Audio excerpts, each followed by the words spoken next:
Print prøveoplæg til lærer sensor. Vælg prøveoplægget, og så heroppe er der en lille felt, hvor du kan trykke. Men du skal lige finde ud af, hvordan printer man ud.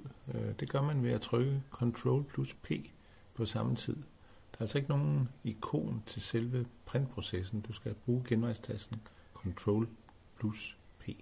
Når du bruger den, så skal du vælge, vil du have det som papir ved hjælp af en printer.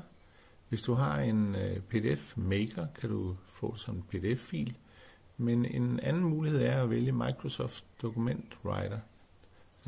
Der får du det så som en fil, du kan sende, som alle Windows-computere kan printe ud. Du skal selvfølgelig, hvis du skal gemme den for at sende den, lige give den et navn. Her er prøveoplæg 1, 9b, 2013. Og så har du en fil, du kan sende som mail, hvis du har brug for det.